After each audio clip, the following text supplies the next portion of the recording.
everybody. Welcome to another episode of Put It Together live stream. It is Saturday, May 25th, 2024. Welcome to the show. I want to welcome everybody who's watching us on Facebook, LinkedIn. If you don't mind sharing this on your page so that other folks can watch along with you, that'd be really cool. If you're watching us on YouTube, do us a favor, scroll down, hit that subscribe button and the notification bell. It'll let you know every time there's new shows on the air. And for those of you that follow us regularly, you know that on Mondays we have horoscopes from the Card Devo, so you can find those on all of our social media pages. If you've been following my series, Daniel's Days, you know that I've been on this mission. Since it's a leap year, we've got 366 videos to record and post throughout the year. So if you're not following those, go check them out on all my social media pages. Those are on YouTube, on TikTok, X, Thread, Blue Sky, Instagram, and then the horoscopes, you can also find those on LinkedIn. And if you're next door in my neighborhood, you can find those there. And we're adding Instagram. Instagram is now part of the our shows. So if you're watching us on Instagram, know that I am paying attention to the thread so that if you want to ask questions, although they won't appear here live, I will make sure to keep an eye on them. So if you have any questions for our guests today, I'll make sure I get them to them. We've been off the air for a little bit. It's been really busy, so I've been really hectic. So more shows are coming because summer's coming. And for those of you that have been following me for the last several years know that during the summer, I do the Copita Alianza tournaments. So I get to travel throughout the country. I'm going to be in Dallas, in San Antonio, New York, up in San Jose. And there's a couple of other cities that have been added to that.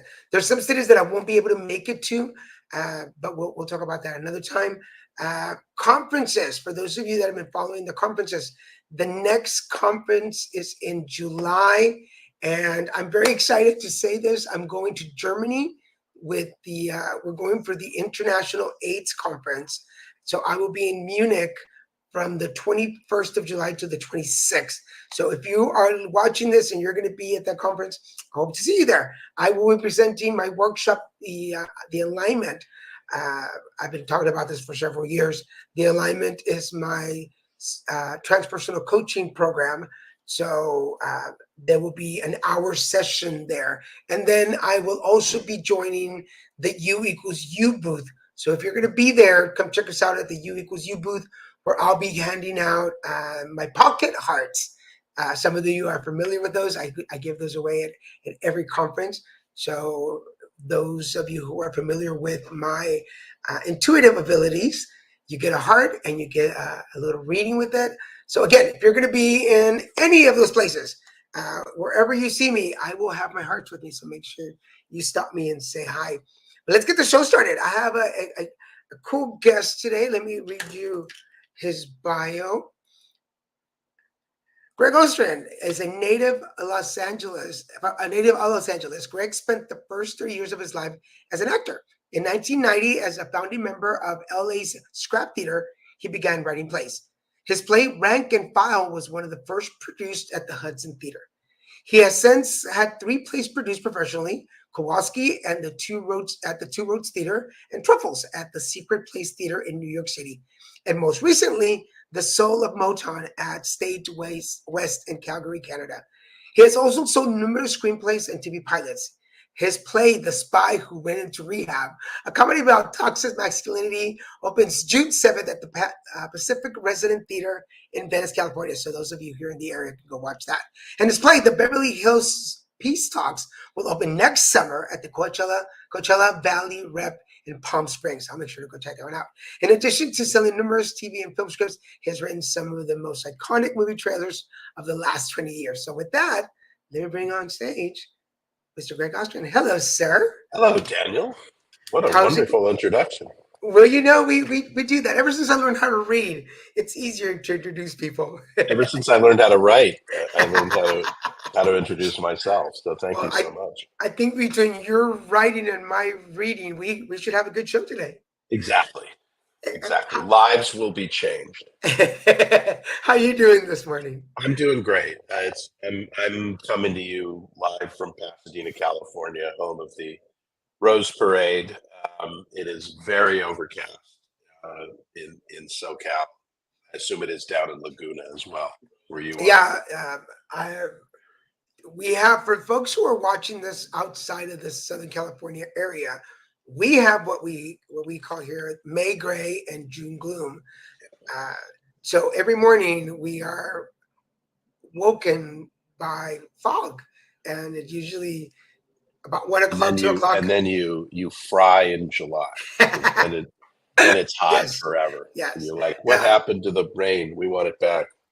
And most people don't realize that during the beginning of the summer, end of spring, it is chilly in the mornings and it gets chilly at nights. And it's not how you see it in movie, folks. It's not that hot all the time. It's not hot. But people stick around anyway. So, for those of you that are always curious how I met my guest, as you know, I stalk most of them. But in this case, I didn't have to stalk Gregg. I was introduced to him by Elise over at the Sober Curator. If you're not familiar with Sober Curator, it's a web magazine dedicated to sobriety. There's everything from book reviews, non-alcoholic beer reviews. I do my horoscopes there. It's a complete page. We've got blogs and stories and videos. Go check it out. It's a Sober Curator. And Elise connected us there. How did you come to the Sober Curator? Well, so no, I thought you were stalking me because I saw somebody who looked very much like you in a van, actually across the street. But I guess that was somebody else. No, so as the title of the play suggests, it deals with addiction. It deals with rehab, and this is I think my fifth play being produced. And it's the first time I used social media to help promote it. And what happened is the play started as a workshop production at Pacific Resident Theater, and it ran for 5 weeks. And that was a purely grassroots situation. The theater does a wonderful thing. It has a very strong membership of actors. And as a gift to the actors, it says, if you have a play that you want to do, bring it to us. We'll give you some money. We'll give you a space, and we'll give you 3 weeks of performances, which in Los Angeles is a godsend, because the biggest challenge of doing a play in LA, of doing a play anywhere, is money, and theater spaces tend to cost. So, but in that case, we didn't have reviews. We were just generating our own press. And so I started posting on Facebook, and we sold out. And everybody, it wasn't just from my efforts, it was everybody's efforts. And we sold out those 5 weeks. And the theater said, okay, why don't you come back as a main stage production? I did air quotes for those who are just listening,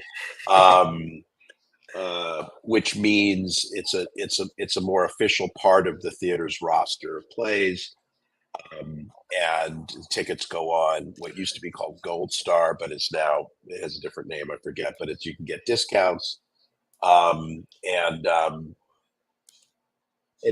there will be press. So that's a very roundabout way to just say I went online and I typed in sober podcast, because I just figured, since a big part of what this play is about and my story deals with sobriety, why not interface with the sober wellness community?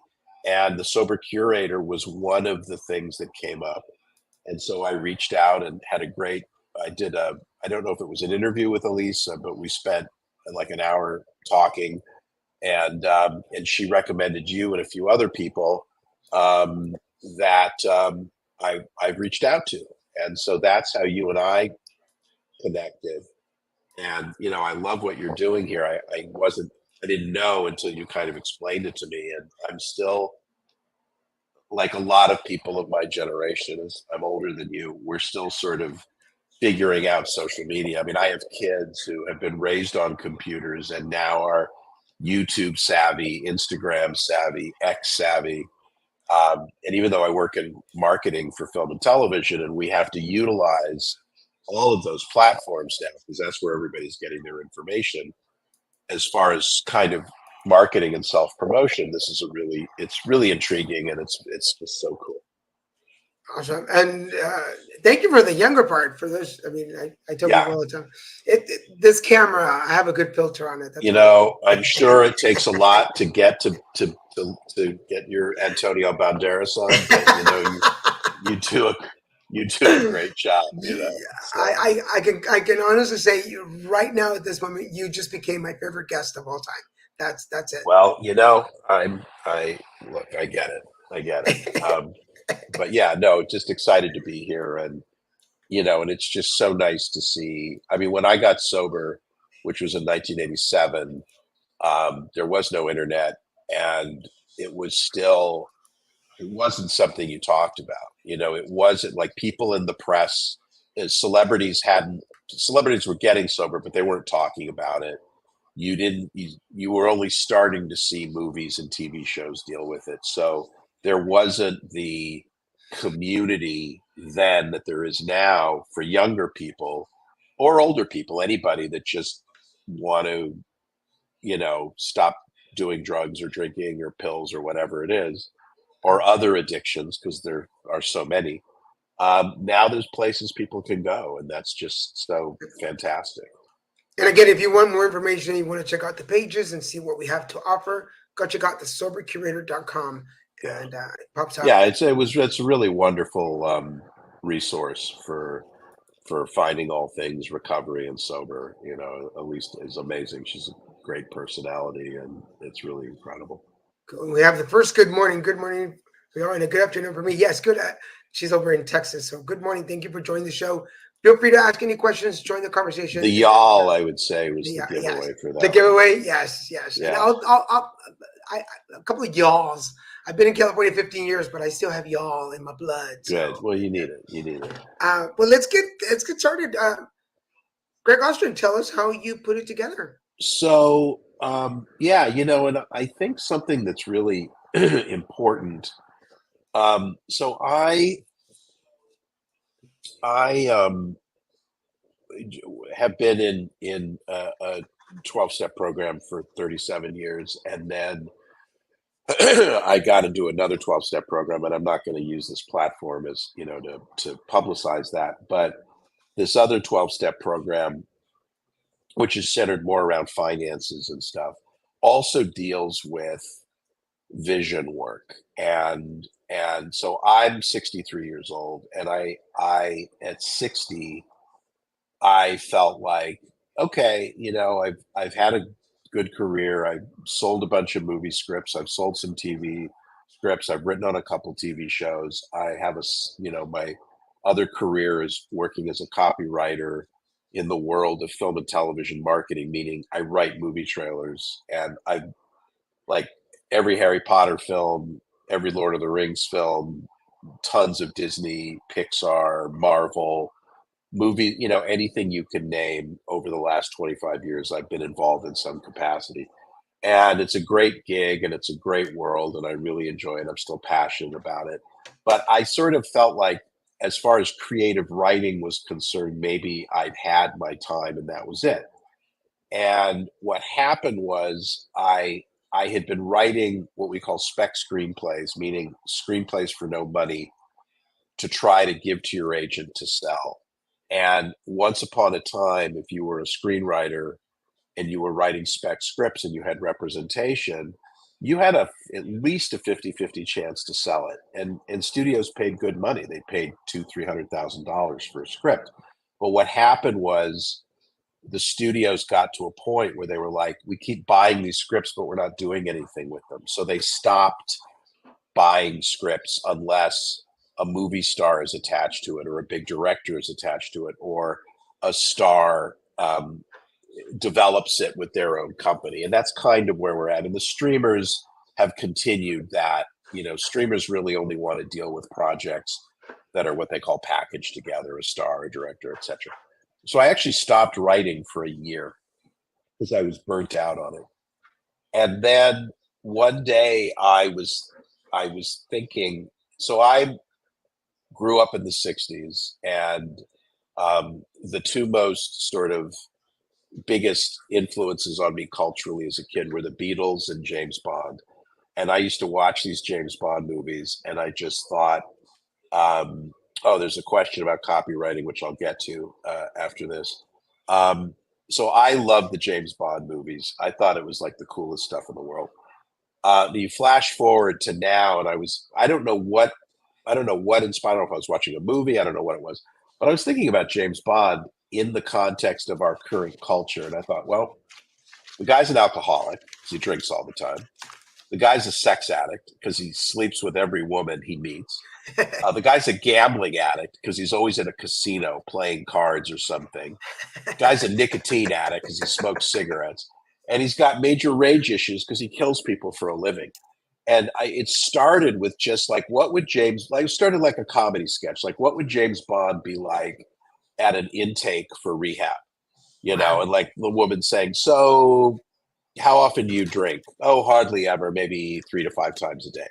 How many women have you had sex with? Well, not often, just when I'm in England or when I'm in America or when I'm in Europe or when I'm in a car, when I'm in a boat, or I'm in a yacht, when I'm at a space station, so it just, and it blossomed, into writing a script. And as a writer, from my experience, I just just ideas come to me, and it might be, I see a story on the news and I'm like, wow, that's an interesting story. That would make an interesting film or television show. And there was just something about this that I just saw it. And I just started writing. And initially it was about a guy in rehab with major addictions having to being put there. But then I also started thinking there's another aspect of James Bond, which is behavior that in the 60s and the 70s and even into the 80s was considered cool, primarily for white heterosexual males, but probably men of, I think, any color, and maybe gay, straight, whatever, that kind of entitlement. But in the context of our current, sort of trying to be more self-aware, I don't even like using the term woke. I just mean self-aware. All of that stuff is very toxic, and this idea of toxic masculinity. And then that's really when the play kind of took an interesting turn for me, which was, this is also an exploration of this thing we call toxic masculinity, meaning behavior that is, that is not self-aware, so whether it's mansplaining, whether it's sexualizing, whether it's being misogynistic, whether it's bringing violence or homophobia, any of that stuff that we identify. And we've had certain leaders over the past years who've exemplified that, and people in the culture who've exemplified that. And I thought, James Bond was one of these cultural role models that men grew up with watching. So like in my father's generation, they learned about being a man from John Wayne, Clark Gable, John Kennedy, stuff like that. My generation, it was, James Bond, or it was Jim Morrison, or it was Chuck Norris or Charles Bronson or whomever, and we keep changing, as thankfully our culture, we get more inclusive and we get more open-minded. So it really has become a play, not so much about substance abuse, but more about that, like, can I be a man and not be a dick? You know what I mean? That's a good point. Just to be short, and it doesn't, and I don't think it's not, I don't believe it's confined to heterosexual. I mean, I know guys, I have tons of gay friends. I lived in, which sounds so stupid to say. I have a lot of gay friends. It's so fucking stupid. But I lived in New York in the 80s, and I was at ground zero when AIDS hit, you know, and I watched it happen around me, and I lost a lot of friends. And it's interesting because in so many ways we're so removed from that initial experience. You know, I mean, there are generations of kids who have no idea what happened and what went down and what the world was like at that Yeah. time. I mean, you're losing, if you work in the restaurant industry, if you work in the entertainment, and you work in any, people were dying, you know, and the culture and the government was doing nothing about it, and people were afraid, you know. Yep. Yep. So, you know, a lot of my identity as a man has been shaped by straight guys, but also gay men. That sensitivity, that openness to expression and feeling, camp, you know, all of that, you know, all of that stuff that we all have within us, you know. Um, so, you know, and shape, and then also learning, and especially in recovery, becoming friends with women. Like, I have a whole circle of women friends that I talk to regularly, and it's not a sexual thing, it's not a flirtatious thing, it's not a manipulative thing. It is just person to person, Yep. but it's a different point of view that informs my point of view. Exactly. And So this, I'm sorry, go. You were going to say something. no, and I was just gonna like validate some of the things you're saying. Sexuality has nothing to do with toxic masculinity. There are a lot of gay friends, and as a Latino man, we Yeah, we inherit toxic masculinity, the macho. yeah, There's a reason why machismo is there. We yeah, naturally, and I'll raise my hand, even as a gay man, 53 years old. There are times when that toxicity just seeps into you. sure. So, but before we move on, we do have a question on the board for you, if you don't mind. Yeah. Um, So, it's, question from, I think it's C Premier, but I'm not yeah, sure the it's Christian. pronunciation. So it says, Christian.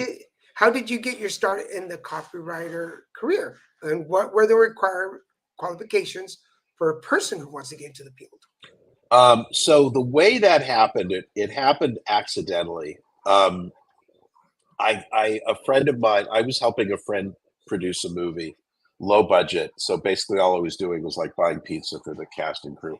But my friend was looking for a facility, an editing facility. So I called a friend of mine who had a little company that did post production for commercials. And he said, you know, I have this little trailer company, and it's a 3-person outfit, and we lost our writer.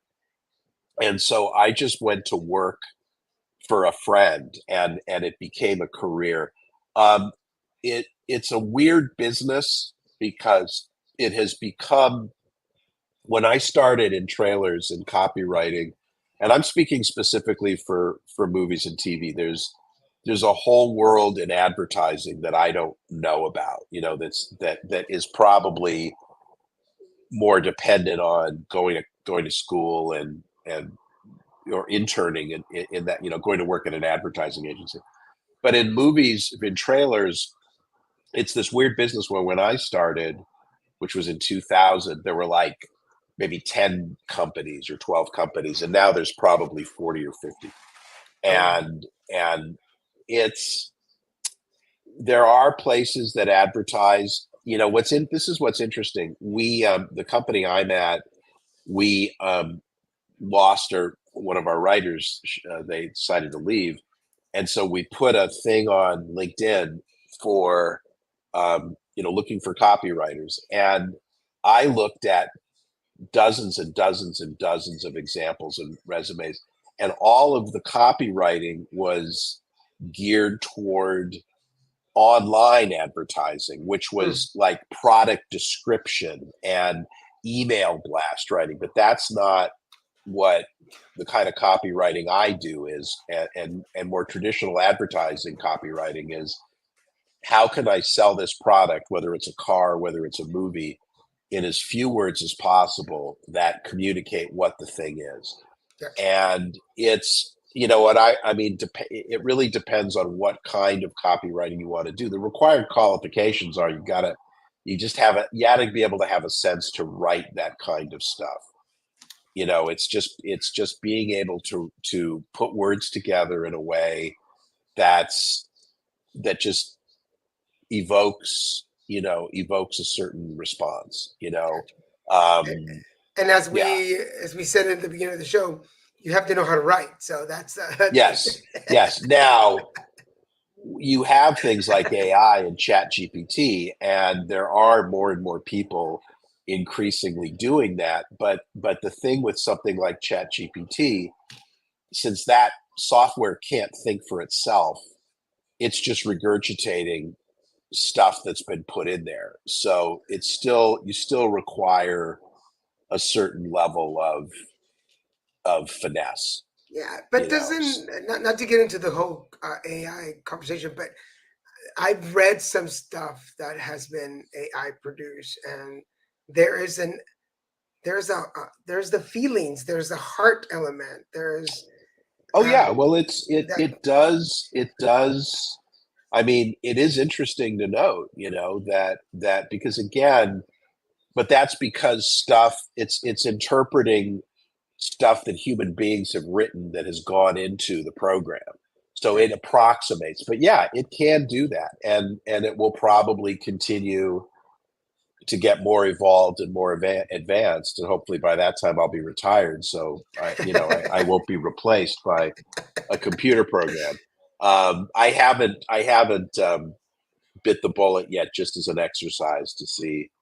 But I will tell you one thing that is interesting is I'm working on a couple of different plays right now, and I would type into Chat GPT sort of the basic idea of the play, and it would provide a full synopsis or an outline, its version of the story. And it wasn't anything I wanted to use, but they were interesting ideas because it was using historical stuff and stuff that's already existed. So David Gonzalez yeah, asks, can you give us an example of a copywritten tag you wrote? Yeah, I'm trying to think of something that, I mean, when I worked on the campaign for I think it was Dawn of the Planet of the Apes, so the new, so Planet of the Apes obviously is in the title. So I wrote like our world, their planet, right? So it tells you what the movie's about, and it also is a callback to, you know, my favorite line of copy I ever came up with that has yet to be used was I came up with a line for one of the oh god, it's a series of zombie movies that it's based on a video game that I suddenly can't remember which one it was, okay, but audience, just help us out here, audience. yeah, but the line that I came up with was you are what they eat, and I've never been able to use it. But there's a line I came up with for a movie. It was called The Intern, and it was Robert De Niro working as an intern for Anne Hathaway. The whole thing was that he was older, and the copy line was "Experience never gets old." So it's like a good friend of mine, Chris St. Hilaire. I'll give him a call out. He worked on the movie Cruella with Emma Stone, and the line that he came up with. So the expression "Goodbye, cruel world." So he came up with "Hello, cruel world." Simple change of a word, but so those are it's always funny when people say, "Hey, what stuff have you written?" And my mind always goes blank. So those are a couple examples of you know some things I've done. So, So and I'm working on a couple things right now. So anyway, go on. for everybody watching, we are speaking with Gregg Ostrin, actor. Well, I'm sorry, I didn't change this one. He's not actor. He used to be an actor. I'll change that back. But That's okay. um, talking about also about recovery. Does recovery play a big part in the work that you do now, It or really doesn't. And in fact, one of the things about this play, so the way the play happened, just so that for those of you out there who are interested in playwriting or writing movies or whatever, since this is about putting stuff together, um, the first thing from my experience, this is just my experience, is I find a story I want to tell. So the story I wanted to tell was about this spy who went into rehab and then learns all these lessons. The next thing is finding a place to do it. And in this experience, I wasn't even thinking about, oh, is it going to get done? Where is it going to get done? And a good friend of mine, Cindy Fujikawa, is a member of this company, Pacific Resident Theater. And she's an actor and a director. And we've known each other since high school. And so I gave her this play to read because she had mentioned that the thing that PRT does is these workshop productions for the actors. And she read the play, and it took some convincing on my part because she's interested in more diverse stories. She doesn't know anything about spy movies, but she saw that it was funny and that it was actually about something. And so we worked together on the script and brought up some of the, the other female characters in it. And then basically she initiated the production as the producer, but we had a spot, there was a place where we could do the play. And the fact is, this is the first thing I've written really about recovery. Okay. And I would say it's the most autobiographical thing I've ever written, not because I'm a spy or because I've gone to rehab, because I haven't, but the emotion behind it and the attitude towards addiction is very personal, and my experience is, being an addict and an alcoholic, what that means to me is I am hardwired to look outside myself to fulfill myself. So it's drugs and alcohol. Well, if you take away the drugs and alcohol, I'm going to try to use sex. I'm going to try to use food. I'm going to try to use money, maybe exercise, but anything that I try to grab that I think is going to fill me, this is not going to work. You know what I mean? This is not going to happen. And that experience, I think everyone can identify with. You don't have to be an addict. You don't have to be an alcoholic to feel like, I need to buy that car, or I need to buy that house, or I need to get that job, or I need to get that boyfriend or that girlfriend, or that particular brand of ice cream, or whatever it is, But that's the culture we live in. Like, we're raised from children to buy things to make us feel better about ourselves. Interesting. Yeah, because as you were talking about this spy, James Bond, and everything that he does, that we like, oh my God, look, he has a martini. Like, I should have a martini. Yeah.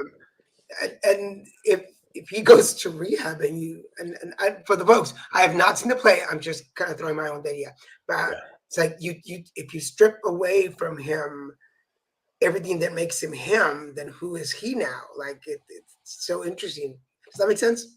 It does. And, and traditionally, and they use the movies to sell things. So when James Bond started wearing, at one point he was wearing an Omega watch. Well, they did a series of ads like own the watch that James Bond had, or there was another James Bond movie where they premiered the BMW. I think it was the Z3. It was some little car, and that became a sales point. So, and alcohol. Again, look, it's what Playboy magazine was in the 60s. It was selling a lifestyle that was wholly unrealistic, and the movies are the same thing. It's like, hey, if you want to be like this guy, but we see that across the boards in so many different things. Reality TV is all about, even though we love to sit back and gossip and make fun, there's a part of us that wants to have that life, like not if it's naked and afraid, but if it's, if it's the Kardashians or Vanderpump or any of those shows, you're like, God, look where they live and look how they live and stuff like that, But it's interesting what you just said, because as you said it, I immediately went back into my brain file cabinet, and I remember watching Urban Cowboy with John Travolta, and the 70s, and like fallen in love with that image, and that was my first love with country music. And then for those of you that remember Welcome Back Carter, he used to wear a jean jacket, so I immediately associated that with being cool. To this day, one of my addictions is jean jackets. And I live in Southern California, so when did you possibly use 5 jean jackets? But that for me, Levi's became this idea that that was cool. Having Levi's meant a certain status, and Well, I mean, but that's, I mean, look at social media. I mean, look at influencers. Look at, you know, I mean, and I'm not even that into that world, but I mean, what is an influencer? An influencer is someone who goes, "Oh, I drink this soda, or I wear these pants, or I bought this shirt," you know, and it's like, we want it, we want it, we want it, you know. So, I mean, that's it's still very much going on, you yeah, know. yeah, That we see people, that we see celebrities or people. I mean, and I just keep finding it endlessly fascinating, you know, whenever I'm out somewhere and I see people, you know, doing the selfies. And I mean, I take selfies too. I mean, I post stuff all the time, but this idea of people who are clearly like the star of their own show that only exists, you know, in on Instagram or in on the internet, but that have suddenly people have followers and things. So um I mean, it's I think it's just in our I think it's just who we are as a yeah, species. You yeah, know, I don't think that's ever going to go away. yeah. And But we no, the go on. concept seems like a new concept, but like as I just mentioned, like we used to go to the movies, we used to go to the theater, and we would Yeah, see things, and we would come home and go, I need that. I need. yeah, The only difference is now it comes to us yeah, on our yeah. phones. On And it's people that are just that could be regular people. But you know, the flip side of it is you have people out there who so like I I um I took my daughter to see Harry Styles, and the reason I took my daughter to see Harry Styles is that I'd actually gotten the tickets to see him because somebody that I was dating for a minute wanted to go, and then they had an accident, broke their leg, couldn't go. So I had these tickets, and I didn't know anything about Harry Styles. I didn't know his music, and I took my daughter, and it was just from a purely sociological experience was extraordinary. That here's this kid, you know, and he's wearing feather boas, and he's got this there's like I don't know 10,000, you know, it's the LA Forum, and it was filled with people, and everybody's singing the songs. It was mostly mothers and daughters, um, and he's like this icon for young people to express themselves, to come out, to like one girl like came out to her parents on FaceTime at the concert while he was there, like, come on, let's call your parents. So you see people like him or Taylor Swift or whomever who are also, you know, putting forward this idea of empowerment and you know, finding your voice and expressing yourself. And I think that's the positive part of it is yeah, that there's more for folks who don't for people who don't feel like they're part of the mainstream, which I think is most people, who feel marginalized, who feel like they're outside the human experience, who have shame or fear or whatever about who they are, whatever that is. You have now people in the culture who say it's okay. Come over here. It's okay. Here you have friends here. And I thank God for that because I grew up with friends who were in the closet who were miserable, who suffered, you know, male and female. And, you know, it's just, and I had friends, you know, going back to the story of New York in the 80s and friends with AIDS who were treated like lepers, you know, because there was no yeah, education, there was no acknowledgement, you know. So I do think that that's really important, that that's the positive part. I mean, what you're doing, this is social media. You know, you're taking your experience and you're you know, the idea of creating a venue where people can come and share their stories about following their dreams. I mean, I really do believe that if the dream isn't attached to financial success or fame or any of that stuff, but it's about, I have a story and I want to tell that story. And I believe 100% from my experience, if you have a dream, if you have a story you want to tell, and you don't care how it gets told, it will get told. Yeah. It might reach 20 people, it might reach 20 million people. That part of it is out of your control. You don't know. And I started the show because I wasn't booking the gigs that I wanted. So I was like, if nobody's going to hire me as a host, I'll host my own show. Absolutely. Before we go into talking about the play and bringing out the poster, I can't let go. 37 years of sobriety. Yes. And as we're coming out of a conversation about shame and stigma, and 37 years, that's a long time. I'm going to ask the typical questions. What's your secret? What words, what advice do you have people starting their journey in sobriety?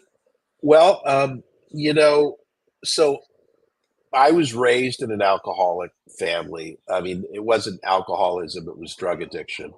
I had a parent who was an addict, and I grew up with that. And it was sort of like the secret, you know, we didn't talk about. And then it was my mom, and then she got clean when I was 21. And so I had an example in my life of what sobriety meant. And then I had some other people in my life who'd also gotten sober.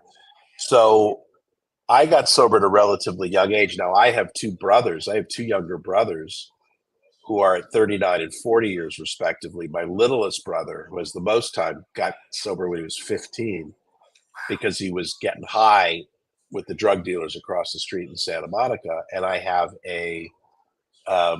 he's 4 years younger than me. So I have a 59-year-old brother who got sober when he was 20 because he was failing out of college at UCSB.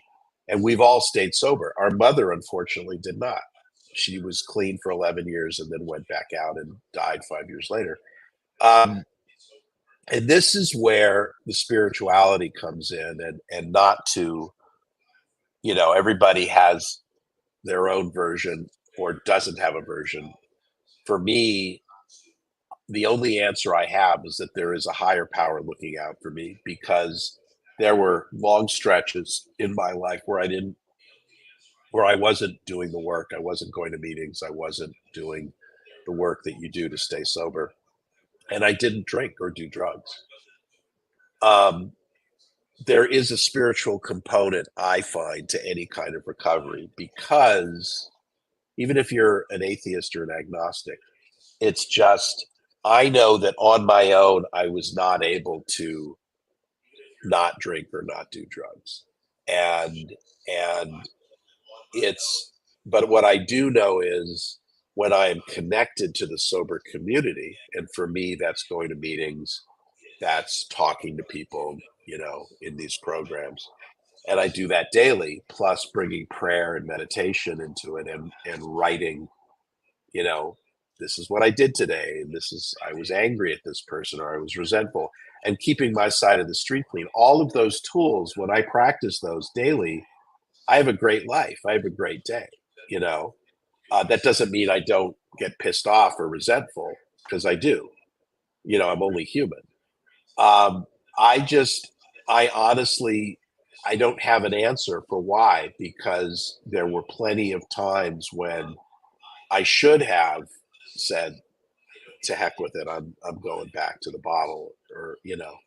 But I guess maybe my ego kept me from doing that because I didn't want to lose the time that I accrued. But I think on a deeper level, I just knew that as bad as things might get, like I remember, you know, I don't know what your journey has been with alcohol or drugs, but, and so in the play, the character Simon Cross is the name of the character, the James Bond character, and he talks about the drinking, the womanizing, the gambling, and he said, at first I thought those were perks of the job, and then it became the job, and then it became my life, and then it became a reason to escape my life.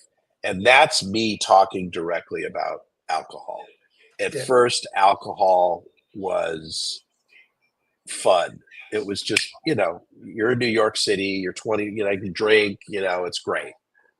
And then it goes from fun to being the focus. Like, okay, if I'm going to do something, I got to get loaded first. I got to get drunk if I'm going to go meet somebody or go do something. And then it just becomes about, when's my next drink? When's my next drink? And then it becomes, I got to get drunk because I have to stop thinking about wanting to get drunk. Good. Or I have to get stoned because I want to stop thinking about wanting to get stoned. So And I think that's the journey. Sorry, go ahead. No, that's it. I was going to say, that sounds so familiar. I mean, let's get a little buzz before we go out. Yeah. Or I have a date. Let me get a little buzz so I can cut the edge off. Or we have another question for you. Would the bottle still work for you today? Would it actually be an option with your amazing recovery? No, the bottle would absolutely not work for me today. Because, it's like I'm trying to lose weight, right? For health reasons and just to feel better. And the way I need to lose weight is I cut out carbs and I cut out sweets. Because what happens is, if I'm not eating carbs and I'm not eating sweets, and then one day I decide to pick up, I'll have half a cookie. 10 cookies later, so I know that, going back to alcohol, and it's because my relationship with alcohol was never casual. My relationship with drugs was never casual. Now, talking about food or sex, you know what I mean? Those are different things, or money. It's like, well, I got to eat. I can't not eat, but I have to be more mindful. And I want human relationships, but if my orientation was sleeping around, and that's not what I want anymore, if I want to be in a relationship, or even if I just don't want to be in a relationship, but I don't want to be using people like a substance, you can't just cut that out of you could cut that out of your life, actually, and just be celibate. But you got to eat. You got to eat. You got to make money. You got to spend money. So, but with drugs and alcohol, it's easy. It's not easy, but I never have to have it again. Yeah. And there is no, okay, now I can drink like a normal person. And I would actually have no recovery if I was drinking. Now that's for me, because that's my way. That was my way of drinking. But I understand what you're saying, because coming into 17, June 21st, I'll be 17. Awesome. Congratulations. Everything that I've gained in sobriety, my career, my spirituality, the intuitive and energy work that I do, the coaching programs that I do, the traveling, like all that came as a package with recovery. It was like, here's this. Would I still be able to do what I do drinking? Probably, but I would not be enjoying what I'm doing anymore. I think there's I don't know if that makes sense, but here's another question for you. Are you able to discuss what alcohol withdrawal symptoms are like for an alcoholic? Absolutely.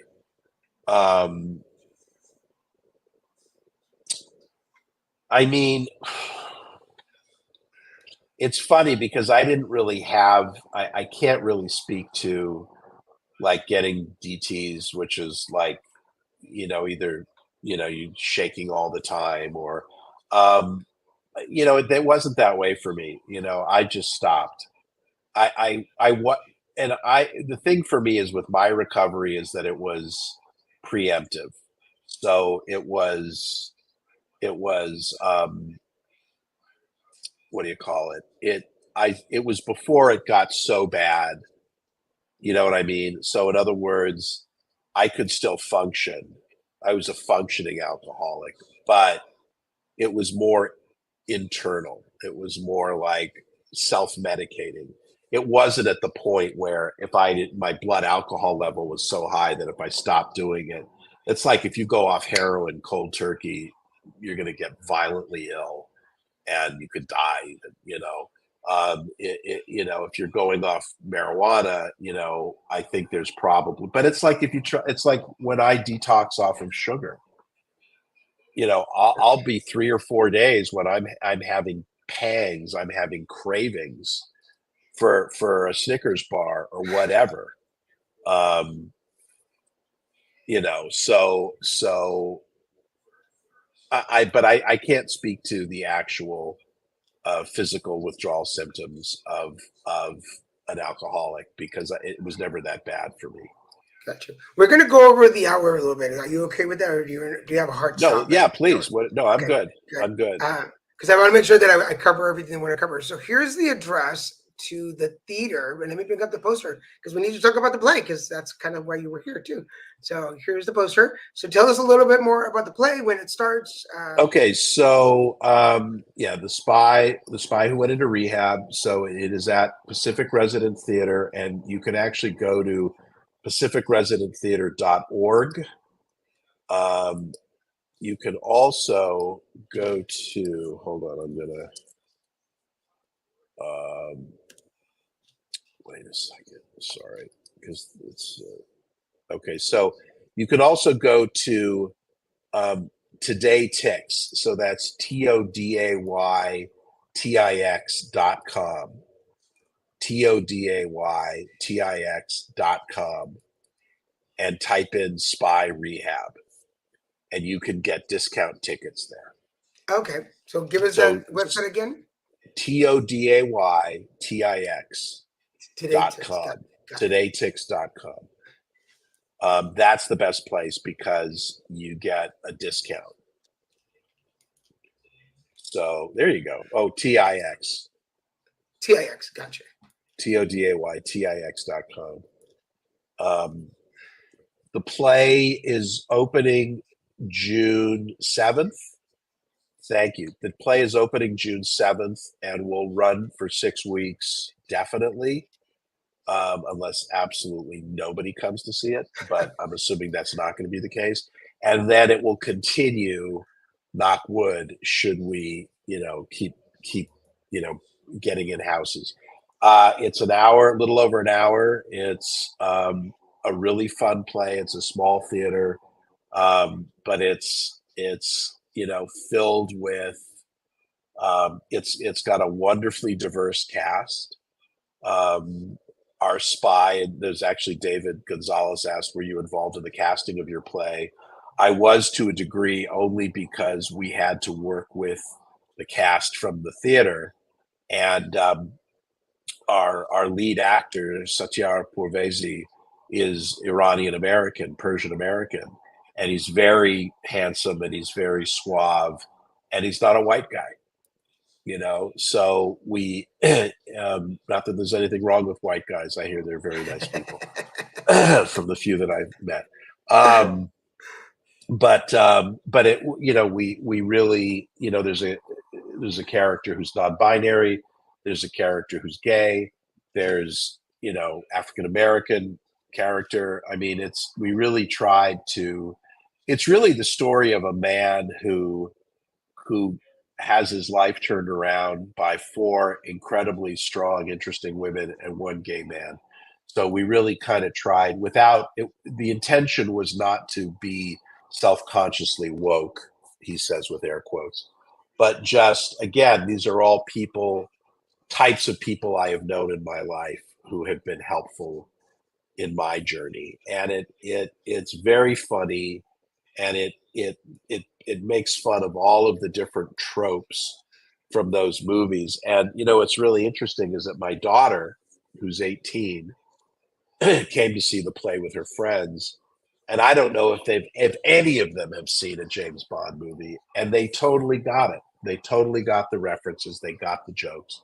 And at the core, it's about something relevant and important, which is all of us looking at behavior that keeps us from being of service to others, that keeps us of being of service to ourselves, to being the best humans that we could be.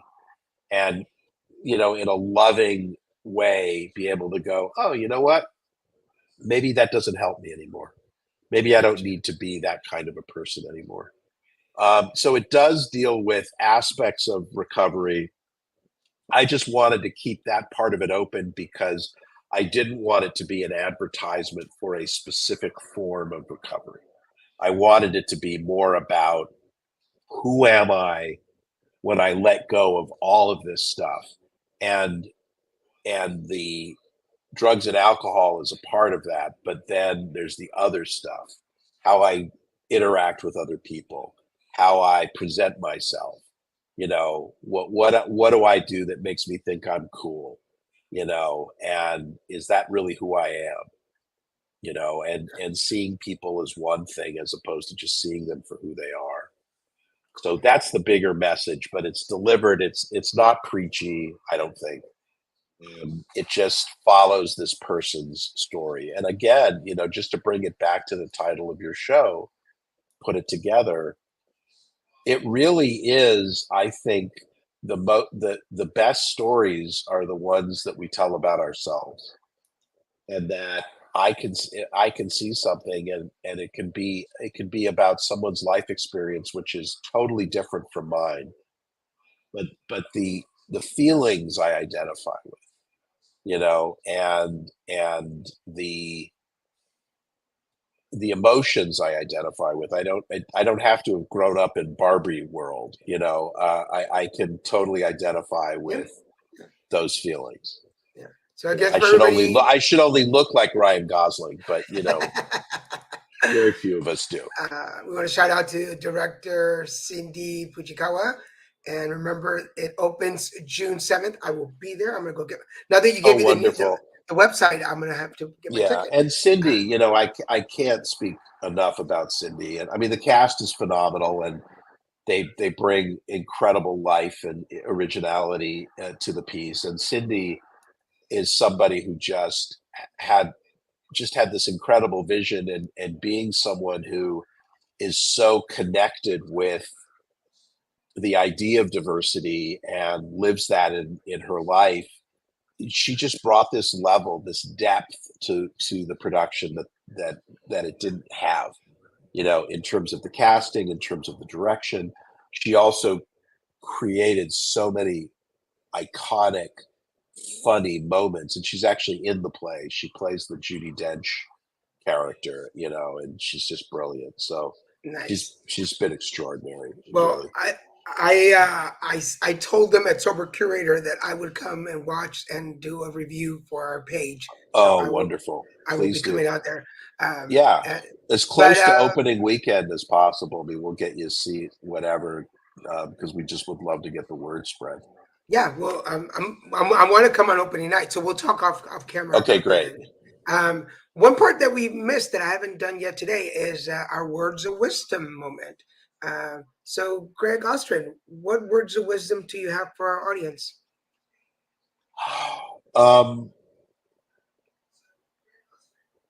Always be grateful for what you have, and never give up on your dream. Beautiful. I like that. That's awesome. For everybody watching, we've been talking to Playwright, Mr. Gregg Ostrin, talking about his new play coming out here to the Pacific Resident Theater, The Spy Who Went into Rehab. The Spy That Went into Rehab. I'm like, why am I blanking right now? That's okay. Because we've been talking about a lot of stuff today. You're having a flashback. I am. I went to rehab. A big shout out to Bay Area Recovery Center in Dickinson, Texas, where I spent 3 months and 3 days because I didn't want to go home. So I actually spent 93 days in rehab. I really didn't want to go home. I cried because I had to go home. But that's not about me. So go to Pacific Resident Theater, 703 Venice Boulevard here in Venice, California. So if you're in the Southern California area, come check it out. It's at the Pacific Resident Theater. So go check them out at their website. to get tickets, go to todaytix.com for more information.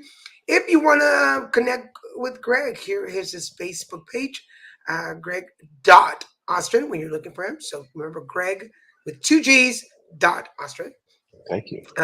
He is our guest today, and it has been such a pleasure getting to know you. I'm so happy. Likewise.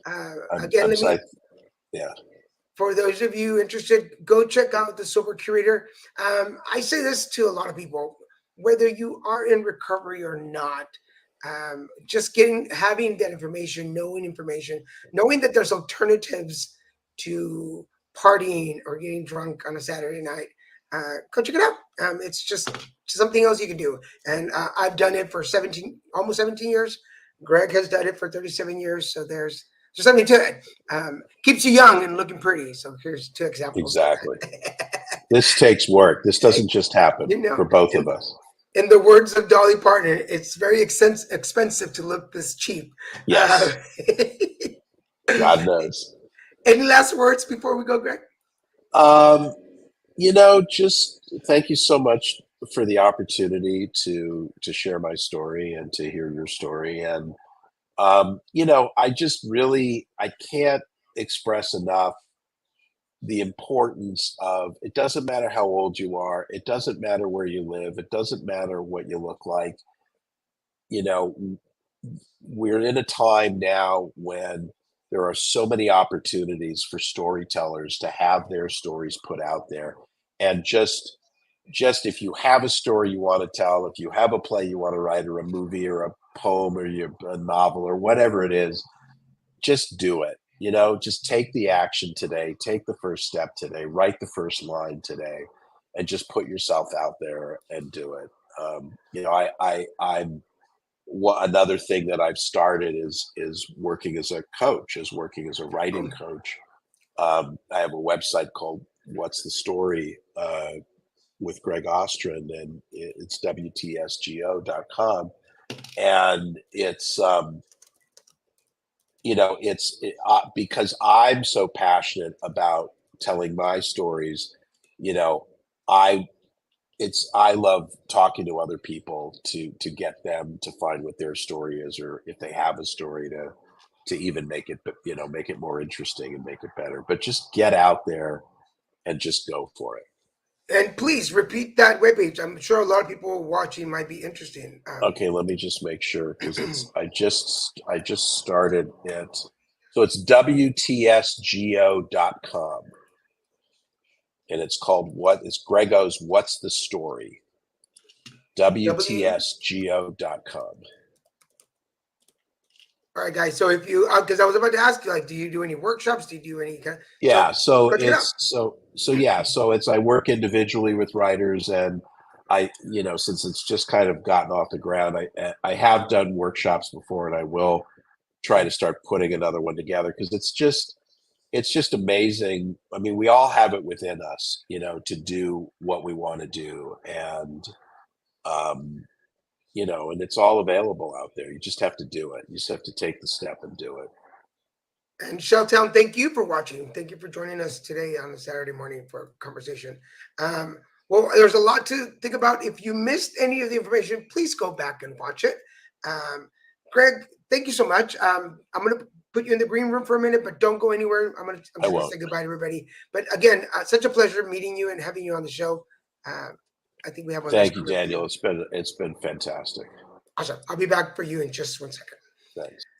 For everybody watching, thank you so much for joining us on a Saturday morning. We'll be back with more episodes. We're probably going to move to another day just while I'm traveling on the weekends. But I want to remind you of some of the things. We have Grumpy Bunny and the Colors Game. That is my book. It's available at Awakenings, both in Laguna Hills and Costa Mesa, and at the Village Well bookstore here in Culver City. It's $25. It's a guided meditation book for children. So if you have young children and you want to teach them how to channel their energy, this is a great book. Not because I wrote it, but it's a great book. But if you're an adult and you don't know how to meditate and you don't understand typical ways of meditating, this is a great book for beginners. So you can make sure you check it out. If you're interested in any kind of transpersonal coaching, spiritual or life coaching, please reach out for my one-on-one group team building workshops. It's in person and virtual. Send me an email at danielggarza@littlemexicanproductions.com. Also for Christian has his spiritual coaching and mediumship consultations. My boyfriend and I just forgot his name all of a sudden. For one-on-ones, groups, and in-person and virtuals, send him an email at cpramir@att.net for more information on that. Go check those out. I'm so grateful for y'all joining me on Saturday mornings. Again, if you are not following us on Facebook, LinkedIn, or YouTube, please do that. On YouTube, you can scroll down and hit the notification bell. It'll let you know when there's new shows. Catch us Mondays with horoscopes, and every day until the end of the year with my Daniel's Days videos to find out what national day I'm celebrating.